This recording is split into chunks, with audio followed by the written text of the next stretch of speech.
I'm Emma-Louise Coffey and you're welcome to The Dairy Edge, the Teagasc Dairy podcast. We're bringing you the latest information, insights and opinion to improve dairy farm performance.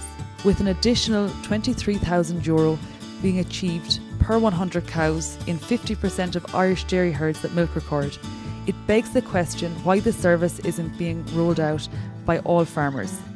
Vet Doreen Corridan explains the benefits being achieved at farm level. I suppose the best way to look at it, Emma, is if we look in the current milk recorded herds, what are they doing performance-wise over the herds that's not milk recorded? And there is 50 kilos per cow produced in milk recorded herds more than in not milk recorded herds. And if you look at the milk price between fat and protein at about $4.70 a kilo, this is worth €23,000 extra to 100 cow herd. And where's this 50 kilos coming from, Doreen? Where that 50 kilos is coming from, it's basically coming from a number of areas. Firstly, the overall performance of the herd, in the sense that they're all profitable cows. The second thing is there are better breeding decisions being made, so there are better replacements coming in. Somatic cell count is being controlled, so it's not impacting on the production of the herd. And also the dry off period and the culling decisions are being managed quite correctly. And I suppose if we consider leading up to 2015 and for the subsequent years afterwards, we were building numbers and we really would have only, I suppose, culled cows that were empty. I guess the milk recording is giving us a bigger opportunity to identify those cows with the problems that are probably, I suppose, you'd call the marginal cows or non-profit cows on the farm. Absolutely. Because what milk recording really does for you, it really identifies these non-profitable cows. And the key with these cows is most herd owners are limited by their stocking rate, their land base, the amount of grass they can grow. And during the housing period, they're limited by cubicle space and barrier space. So it's essentially like a game of football. You can play 15. If you can milk 100 cows, you need to be milking the most profitable cows you possibly can. And the key here is identify those most profitable cows. And looking at milk recording results, there's about 9% of cows in the herds that are actually not achieving €1,100 worth of kilos of milk solids sold. And €1,100, is a reasonable enough value for maintaining a cow across a year. So if we have 9% of the herd not maintaining themselves, and if we remove those cows from the herd, what we see quite clearly is the other cows milk much better. Because they have more grass, they have a cubicle space per cow, they have more barrier space, and the herd owner has less labour, less work to do, and overall he's more profitable. Just to re-emphasise what you said, in a 100 cow herd, that 50 kilograms of additional milk solids will lead to €23,000 more profit. And I suppose that leads me to my next question. Are all herds milk recording in the country?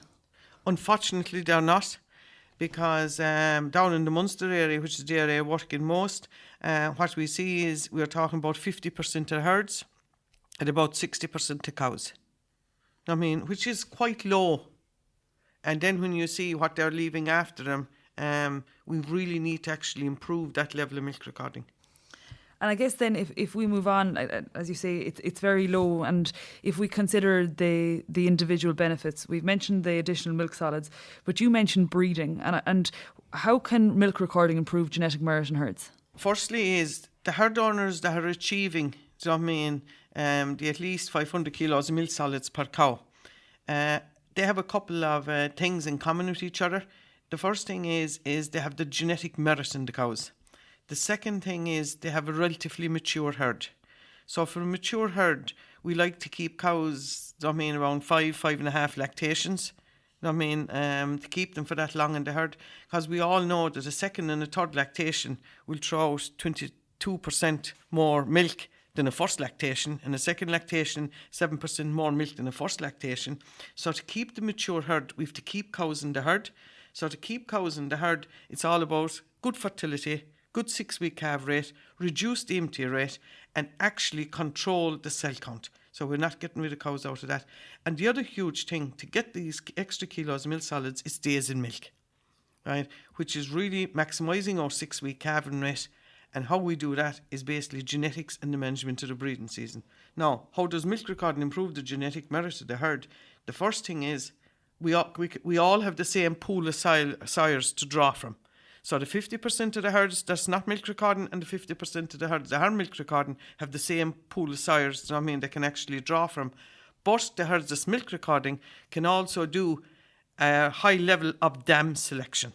So they can really select the dams that are the future, of the next replacements. Because it's one thing having an old doll in the herd not paying for herself, but it's another thing keeping 3 or 4 daughters, of that old doll in the herd, that equally won't pay for themselves.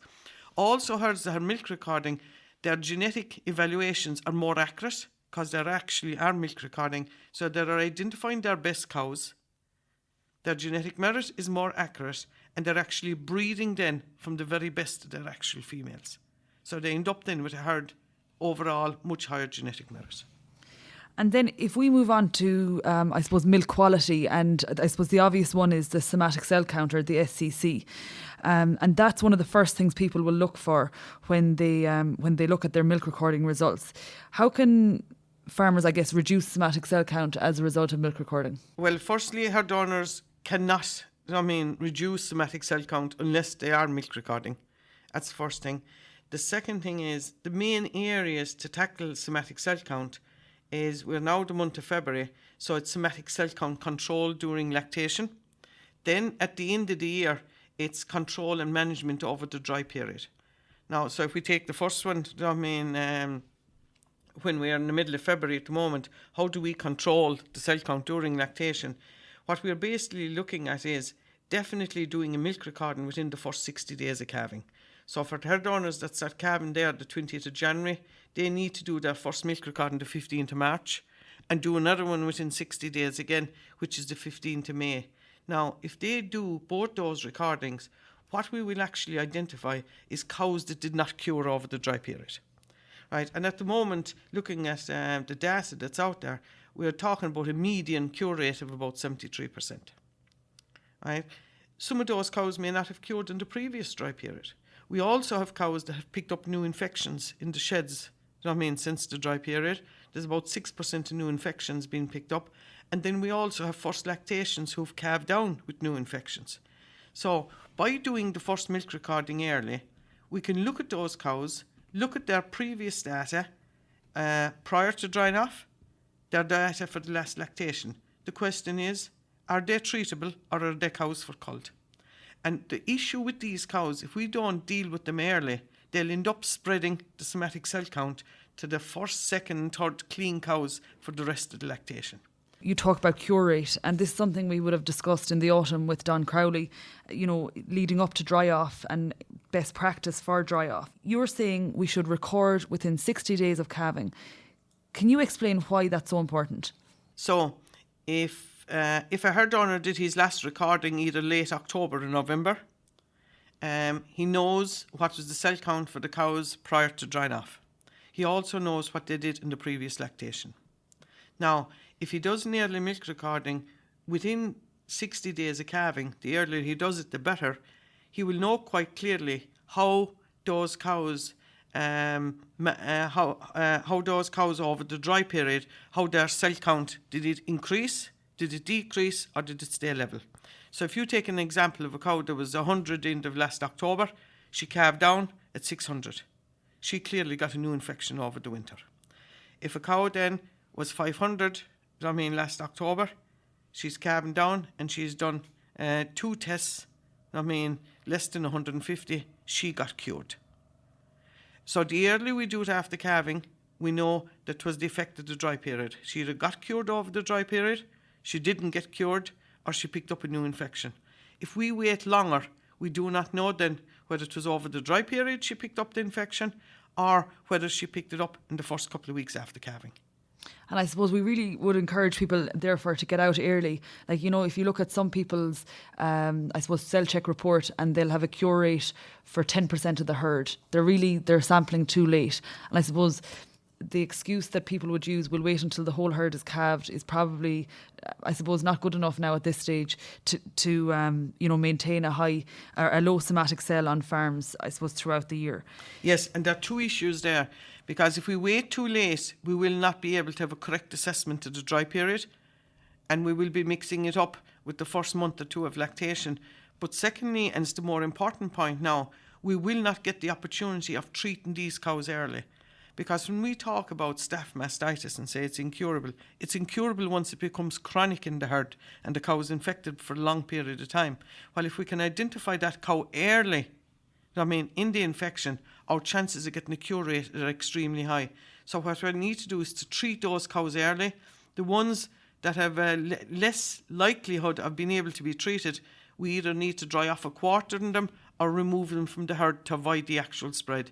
Or if a guy wants to milk them, mark them and put in parlour controls to avoid the spread. Like cluster flushing or cluster dipping or milking the cows last. And I suppose this is probably a good point to ask, something that I haven't asked yet, but you're recommending that within 60 days of calving you do a recording and then you do another one within 60 days.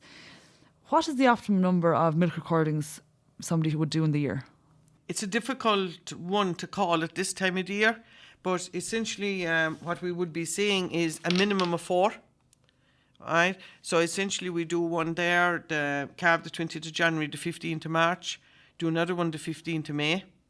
We need to do another one before drying off and another one then in between. Right? So the key ones are the 15th of March, the 15th of April and just before dry off. Then monitor the bulk tank throughout the season and the performance in the bulk tank throughout the season. So if our cell count starts climbing in the bulk tank, go in and do an extra recording. So we are quite flexible as a company that if you've signed up for 4 milk recordings, any milk recording company you can increase to 5, you can increase to 6 very easily depending on it. Equally then, if your cows are dropping off in production quicker than what you want them to do, go and do a milk recording, see where's the issue. Is it the first calvers? Is it the mature cows?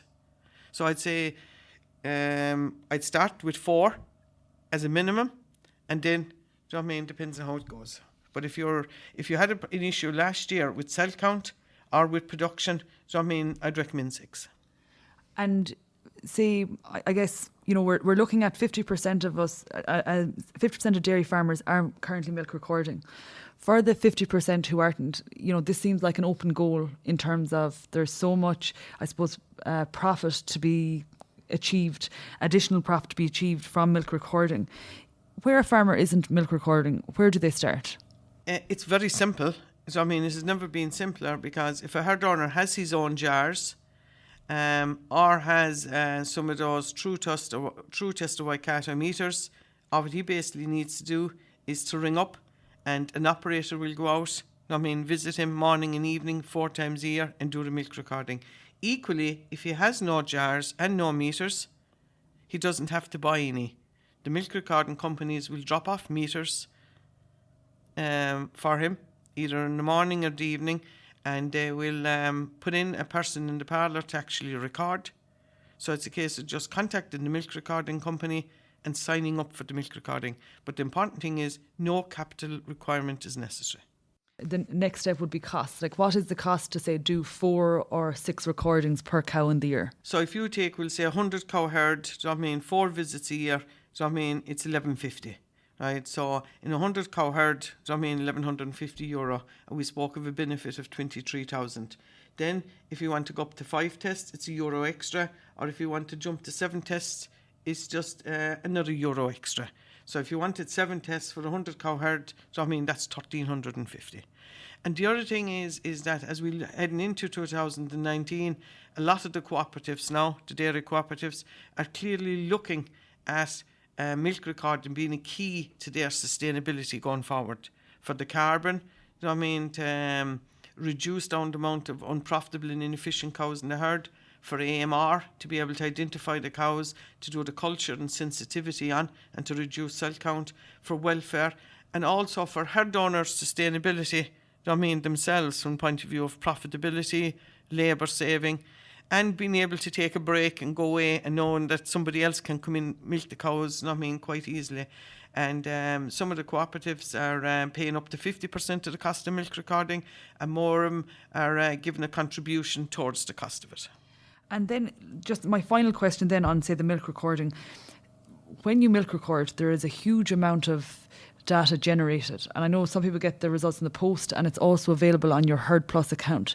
Like, what are the go-to reports, say, in your mind, once the results are generated? Okay, once the results are generated, is herd owners can come to the milk recording companies for advice. They can go to their Teagasc advisors. They can go to their vets. There's a whole pile of people out there, readily available to actually help people with the actual reports. Now, and the reports are basically split into production reports and also into somatic cell count reports. So for the production reports it'll split the cows into the most profitable, your medium profitable, and your non-profitable cows. Also, they feed into the cow report, that's generated by ICBF, which will really help you during the breeding season and also from the point of view of the culling season. And then for the cell count, the cell check reports, that were done out with the AHI, are absolutely super for monitoring recent and new infections across the dry period, and also the new reports that the milk recording companies have done out, where they clearly have shown the persistently infected cows and the recently infected cows. So the key ones there to watch are the recently infected, to try and get a cure in them, and watch the persistently infected to try and stop the spread from those. And I guess finally, I'm still hanging on to this big figure after giving us of the €23,000. What are your top tips for dairy farmers in order to chase that additional money? Okay, first top tip is an early milk recording. Get in the 15th of March with an early milk recording, and as well as doing the milk recording, act on the results. And in the month of March, what we mean by acting on the results is looking at those cows that are persistently infected and either putting drying off a quarter in them, removing them from the herd, or putting in a lot of in-parlour controls. Treating the cows that are recently infected. Then, before the second milk recording, making very good breeding decisions. Planning the breeding season with the breeding advisors. How many replacements do you need to breed? How many straws do you need? How many replacements have you? And then deciding what cows are going to be the most profitable for me to breed my next generation of replacements, and using beef on the less profitable cows.